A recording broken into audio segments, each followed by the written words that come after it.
Ya, terima kasih. Assalamualaikum warahmatullahi wabarakatuh. Waalaikumsalam warahmatullahi wabarakatuh. Alhamdulillahirabbil alamin. Wassalatu wassalamu ala asyrofil mursalin wa ala alihi washabihi ajmain. Pada yang terhormat Bapak Suherman sebagai PP, Pak Koko sebagai PP, Bapak Ibu peserta pelatihan yang berbahagia. Marilah yang pertama kali kita memanjatkan puji syukur kehadirat Allah Subhanahu wa taala yang telah memberikan rahmat-Nya kepada kita semuanya sehingga pada kesempatan ini kita bisa melaksanakan kegiatan pelatihan dengan tema yaitu pembelajaran berdiferensiasi. Bapak Ibu peserta pelatihan yang berbahagia, saya Imam Subahi dari SMA Negeri 1 Pangkah, Kabupaten Tegal sebagai pelatih pada kesempatan ini yang akan membersamai Bapak Ibu selama kurang lebih 3 jam. Pada kesempatan ini akan saya sampaikan dulu bahwa kegiatan ini dilaksanakan yaitu dengan beberapa tujuan, yaitu bisa Bapak Ibu perhatikan. Saya izin share screen G.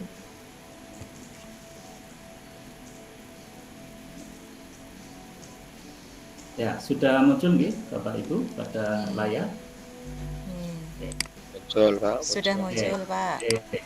Tujuan dari pembelajaran atau pelatihan konsep pembelajaran berdiferensiasi yaitu bahwa yang pertama nanti Bapak Ibu diharapkan mampu memahami konsep pembelajaran berdiferensiasi. Kemudian yang kedua, Bapak Ibu bisa mengimplementasikan pembelajaran berdiferensiasi dalam pembelajaran. Kemudian yang ketiga, Bapak Ibu bisa mengimplementasi kurikulum merdeka pada pendidikan agama Islam dan budi pekerti. Baik, sebelum kita mulai untuk pelatihan ini, biar semangat, saya akan memberikan satu tepuk, yaitu tepuk semangat.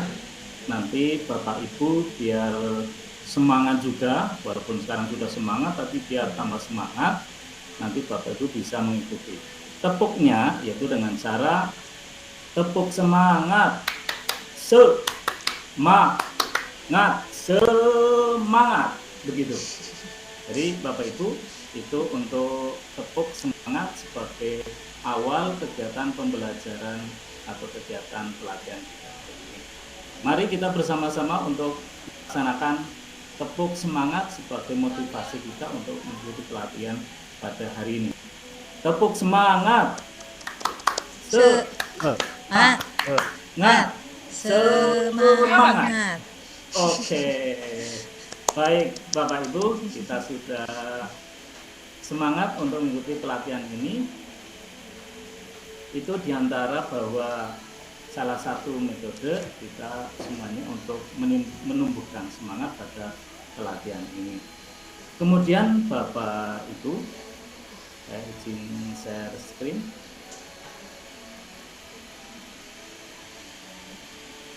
Konsep pembelajaran berdiferensiasi, nanti sebelumnya Bapak Ibu kita melaksanakan kesepakatan belajar. Jadi sebelum kita mengikuti kegiatan pelatihan ini, saya ingin kita semuanya mempunyai kesepakatan di dalam belajar. Ini kesepakatannya saya tawarkan, yaitu yang pertama kita mengikuti pelatihan dengan baik, kemudian hadir tepat waktu, aktif berdiskusi, HP di silent ya ini sekarang, HP di silent. Kemudian yang kelima, menghargai pendapat orang lain. Kira-kira kesepakatan belajar ini atau kesepakatan kelas ini disetujui atau ada masukan dari Bapak Ibu? Sepakat. Setuju, Pak. Setuju, Pak.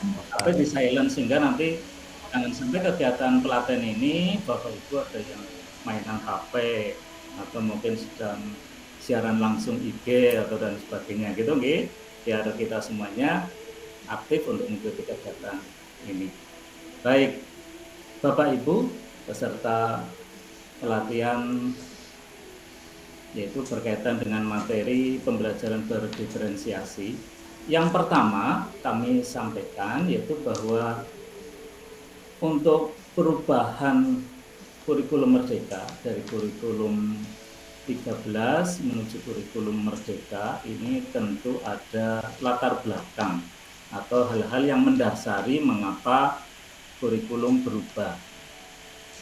Nah, ini yang pertama, nanti Bapak Ibu bisa mengakses materi sudah saya siapkan dengan tautan atau link ini yang ada di tampilan ini. Itu nanti Bapak Ibu bisa mengakses materi-materi yang ada berkaitan dengan pembelajaran berdiferensiasi. Bapak Ibu peserta pelatihan yang saya hormati, landasan adanya perubahan kurikulum merdeka dari kurikulum 13 ke kurikulum merdeka yaitu yang pertama itu adalah landasan empiris dan kerangka konseptual, yaitu kajian yang mencakup strategi implementasi kurikulum baru, intensitas belajar mengajar yang mengalami penurunan yang signifikan, terutama dari adanya peristiwa pandemi. Itu yang menjadikan kajian empiris dan kerangka konseptual ini muncul sebagai persiapan adanya perubahan kurikulum merdeka. Kemudian juga ada temuan The Semeru Research Institute tahun 2020 yang menyatakan bahwa adanya ketimpangan belajar di dalam kelas. Kemudian ketimpangan hasil belajar antar siswa dalam satu kelas semakin lebar. Ini tentunya ketika masa pandemi juga. Kemudian yang ketiga, antisipasi dampak pandemi terhadap ketertinggalan pembelajaran atau kita kenal dengan learning loss dan kesenjangan pembelajaran learning gap oleh Kemdikbud tahun 2020. Itu latar belakang dari adanya perubahan menuju ke kurikulum merdeka. Kemudian konsep pembelajaran berdiferensiasi, Bapak Ibu, di sini mengapa kok langsung setelah kurikulum merdeka, kemudian kok langsung ke konsep pembelajaran berdiferensiasi, di mana bahwa di dalam kurikulum merdeka pembelajarannya terdapat di dalamnya adalah yang menonjol di kurikulum merdeka itu adanya pembelajaran berdiferensiasi, di mana kita melaksanakan pembelajaran dengan melihat keanekaragaman karakter, bakat, dan minat siswa atau murid. Jadi kita memperhatikan perbedaan mereka. Mungkin dulu ketika kita mengajar, langsung ketika kita memberikan materi, kita anggap sama, startnya sama. Jadi Bapak Ibu menganggap bahwa murid itu memiliki kemampuan yang sama, minat yang sama, kemudian mempunyai kecenderungan yang sama. Nah sekarang harus sudah kita kaji bahwa mereka itu berangkat dari kemampuan, karakter, kecenderungan yang berbeda. Ada gambar mungkin tidak saya sampaikan di sini, yaitu seseorang yang menghadapi ada binatang, ada gajah, ada kera, ada ikan. Kemudian ketika kita memberikan tagihan, kemampuan yang akan kita uji kepada mereka, tentu kita tidak bisa pukul rata.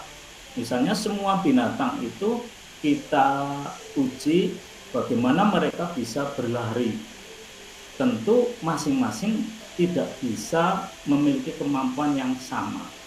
Kera itu ujiannya mungkin tagihannya adalah bagaimana menaik pohon dengan cepat. Kemudian gajah itu mungkin tagihannya adalah bagaimana ia bisa membawa beban yang berat. Kemudian ikan, tagihannya tentu ikan itu ya berenang dan lain sebagainya. Nah itu contoh bahwa ternyata untuk menguji, untuk mengakses atau asesmen atau mengakses kemampuan seseorang ini bisa terapkan di manusia itu pada siswa. Mereka tentu dengan berbagai pertimbangan yang berbeda, maka tagihan kemampuan yang kita lakukan itu juga berbeda. Maka kurikulum merdeka ini adalah kurikulum yang memberikan kebebasan dan otonomi kepada lembaga pendidikan dan mereka merdeka dari birokrasi.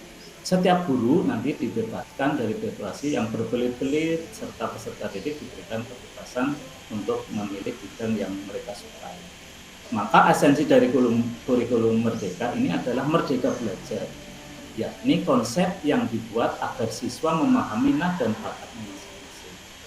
Maka kurikulum Merdeka ini menekankan pentingnya keterpaduan pembelajaran dengan asesmen, terutama asesmen formatif sebagai suatu siklus siklus belajar siswa. Kemudian konsep pembelajaran berdiferensi berikutnya yaitu bahwa asesmen ini mengindikasikan pentingnya pengembangan strategi pembelajaran sesuai dengan tahap capaian belajar peserta didik atau yang dikenal juga dengan istilah teaching at the right level. Pembagian ini dilakukan dengan memberikan materi pembelajaran yang bervariasi sesuai dengan pemahaman peserta didik. Tadi sudah saya sampaikan bahwa kita memberikan pelajaran kepada mereka sesuai dengan pemahaman mereka yang berbeda-beda.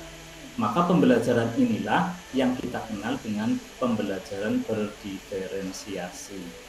Tujuan dari pembelajaran berdiferensiasi ini adalah agar setiap anak dapat mencapai tujuan pembelajaran yang diharapkan. Dengan demikian, pembelajaran yang berorientasi pada kompetensi membutuhkan asesmen yang bervariasi dan berkala. Pendekatan pembelajaran seperti inilah yang sangat dikuatkan di dalam kurikulum Merdeka. Saya ingin pendapat dari Bapak Ibu, apakah selama ini kita sudah melaksanakan kegiatan pembelajaran berdiferensiasi atau kegiatan yang homogen, atau artinya kita menganggap siswa itu masih sama, setapnya sama, kemampuan yang sama. Oke, silakan Bapak Ibu, mungkin ada yang mau menyampaikan pendapatnya. Oke, silakan, barangkali ada yang mau berpendapat.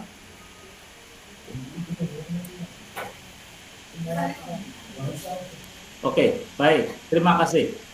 Ibu sudah menyampaikan pendapatnya bahwa selama ini memang kita ketika melaksanakan kegiatan pembelajaran, yaitu bahwa siswa itu dianggap sama, nanti tagihannya sama. Nah, oleh karena itu pada konsep pembelajaran berdiferensiasi ini sebagai utama di dalam kurikulum Merdeka, yaitu bagaimana kita memberikan treatment, memberikan pembelajaran kepada mereka sesuai dengan perbedaan karakter, sesuai dengan bakat mereka masing-masing. Sehingga nanti setapnya juga kita akan berbeda, tagihannya juga akan berbeda. Begitu Bapak Ibu. Kemudian siklus perencanaan dan pelaksanaan pembelajaran dan asesmen, yaitu kalau di dalam pembelajaran berdiferensiasi, nanti pendidik kita semuanya, Bapak Ibu sebagai peserta pelajaran ini menyusun rencana pelaksanaan pembelajaran, termasuk di dalamnya adalah ada asesmen formatif yang akan dilakukan di awal pembelajaran dan asesmen di akhir pembelajaran. Bahkan di awal pembelajaran nanti Bapak Ibu ada namanya asesmen, yaitu namanya untuk mengetahui kemampuan awal atau namanya asesmen diagnostik, yaitu akan mendiagnosa kondisi awal murid atau siswa yang akan kita atau pembelajaran yang akan kita laksanakan kepada mereka. Kemudian pendidik melakukan asesmen di awal pembelajaran untuk kesiapan, tadi yang namanya asesmen diagnostik. Dari hasil asesmen nanti kemudian pendidik akan memodifikasi rencana yang dibuatnya dan membuat penyesuaian sebagai atau sebagian kepada peserta. Kemudian melaksanakan pembelajaran menggunakan berbagai metode asesmen formatif untuk memonitor kemajuan pembelajaran. Bapak Ibu yang saya hormati, kemudian juga melaksanakan asesmen di akhir pembelajaran untuk mengetahui ketercapaian tujuan pembelajaran. Mungkin Bapak Ibu sudah tahu bahwa anak-anak ternyata ketika kita asesmen diagnostik, kita tes atau kita uji untuk keadaannya, ternyata mereka itu mempunyai kecenderungan yang berbeda.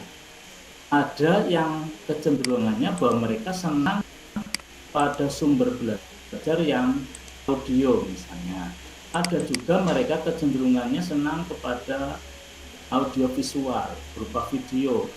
Ada juga mereka senang kepada praktik atau bergerak langsung atau kita kenal dengan kinestetik. Lah itu termasuk asesmen diagnostik itu nanti yang akan diterapkan kepada siswa-siswa kita, sehingga nanti kita akan melaksanakan pembelajaran sesuai dengan keadaan mereka, dan kita menyediakan sumber belajar yang beraneka ragam sehingga akan memenuhi minat bakat dari mereka semua. Jadi tidak ada siswa yang diabaikan dari segi kemampuannya. Kemudian berdasarkan hasil asesmen awal tadi yang sudah saya sebutkan, Bapak Ibu nanti berupaya untuk menyesuaikan strategi pembelajaran sesuai dengan kebutuhan mereka. Nanti kesiapan peserta didik tersebut bahwa pengelompok peserta didik berdasarkan capaian atau hasil asesmen tidak mengarah pada terbentuknya persepsi tentang peserta didik dalam kelompok pintar dan tidak, tetapi akan mengetahui kesiapan. Ini kelompok A kurang siap, kelompok B siap, kelompok C siap sekali. Jadi itu nanti kita akan memberikan materinya juga secara berbeda. Kemudian Bapak Ibu, sekarang implementasi pembelajaran berdiferensiasi pada pembelajaran, yaitu dalam proses pembelajaran salah satu diferensi yang dapat kita lakukan adalah berdiferensi berdasarkan konten atau materi, kemudian proses atau produk yang dihasilkan peserta didik. Sebagai contoh, ketika kita mengajarkan materi terlalu atau materi tertentu, peserta didik yang perlu bimbingan dapat difokuskan pada 3 poin penting saja. Sementara peserta didik yang sudah cukup nanti akan mendapatkan mempelajari keseluruhan topik, dan peserta didik yang mahir akan dapat melakukan pendalaman materi di luar materi yang diajarkan. Begitu juga dengan tagihan produknya. Peserta didik yang perlu pendampingan maka dapat bekerja kelompok dengan mengumpulkan 1 lembar hasil kerja. Nanti sementara untuk peserta didik yang cukup mahir dapat mengumpulkan 5 lembar hasil kerja mandiri, dan peserta yang sudah kategori mahir nanti dapat mempresentasikan hasil kerja menggunakan PowerPoint, mungkin dilengkapi dengan gambar dan grafis. Bapak Ibu, yang terakhir berkaitan dengan pembelajaran berdiferensiasi, marilah kita implementasikan pembelajaran berdiferensiasi pada kurikulum PAI. Yang pertama, struktur kurikulum merdeka. Kurikulum merdeka ini memiliki 2 struktur khusus, yakni yang pertama kegiatan yang bersifat intrakurikuler, kemudian kegiatan yang bersifat praktek, jadi secara perorangan maupun secara kelompok, yang proses penerapannya diserahkan sepenuhnya kepada sekolah maupun juga tenaga pendidik tiap mata pelajaran. Jadi kurikulum merdeka ini memiliki perbedaan dalam hal waktu atau jam pelajaran. Jika kurikulum 13 yang lalu lebih menghitung jumlah jam pelajaran berdasarkan hitungan minggu, maka kurikulum merdeka ini menghitung jam berdasarkan tahun. Perbedaan kurikulum merdeka dengan kurikulum 13 bahwa tidak lagi dikenal istilah kompetensi inti maupun kompetensi dasar, melainkan diganti dengan capaian pembelajaran yang ditandai dengan hasil yang telah dicapai dalam bentuk sikap maupun keterampilan siswa dalam satu kesatuan yang saling terkait erat dan berdampak langsung pada kompetensi tiap siswa. Kemudian di dalam pembelajaran pendidikan agama Islam dan budi pekerti secara umum juga harus mengarahkan kepada peserta didik kepada kecenderungan kepada kebaikan. Ini masuk kepada materi PAI, yaitu kecenderungan kepada kebaikan itu al-hanifiyah, sikap memperkenankan yaitu al-samha, kemudian akhlak mulia, makarimal akhlak, dan juga kasih sayang untuk alam semesta, rahmatan lil alamin. Maka pendidikan agama Islam dan budi pekerti ini bisa menjadi pedoman bagi peserta didik dalam menjaga diri dan menerapkan akhlak mulia di setiap harinya. Berbagai persoalan di masyarakat seperti krisis akhlak, radikalisme, dan krisis lingkungan, dan lain-lain mempunyai jawaban dalam tradisi agama Islam. Dengan konteks keindonesiaan di abad 21 yang semakin kompleks ini, maka pemahaman yang mendalam tentang agama sangat dibutuhkan, terutama dalam menghormati dan menghargai perbedaan. Pelajaran agama tidak hanya membahas hubungan manusia dengan Allah, hablum minallah, namun juga hubungan manusia dengan dirinya sendiri, sesama warga negara, sesama manusia, hablum minannas, dan juga alam semesta. Kemudian melalui muatan materi yang disajikan dalam 5 elemen di dalam pendidikan agama Islam dan budi pekerti, yaitu Al-Quran hadis, akidah, akhlak, fikih, dan sejarah peradaban Islam, maka pelajaran pendidikan agama Islam dan budi pekerti ini berkontribusi dan menguatkan terbentuknya profil pelajar Pancasila yang ada 6 elemen itu sebagai pelajar sepanjang hayat, minal mahdi ilal lahdi, yang beriman dan bertakwa, berakhlak mulia, menyadari dirinya bagian dari penduduk dunia dengan berkepribadian dan punya kompetensi global, mandiri, kreatif, kritis, dan bergotong royong. Capaian pembelajaran mata pelajaran pendidikan agama Islam dan budi pekerti setiap fase nanti Bapak Ibu bisa akses melalui QR code yang ada atau yang saya sampaikan. Jadi Bapak Ibu, itu sekilas kami sebagai pelatih menyampaikan materi. Ada 3 topik utama, yaitu yang pertama adalah konsep pembelajaran berdiferensiasi, kemudian yang kedua implementasi pembelajaran berdiferensiasi dalam pembelajaran, kemudian implementasi kurikulum merdeka di dalam pendidikan agama Islam dan budi pekerti.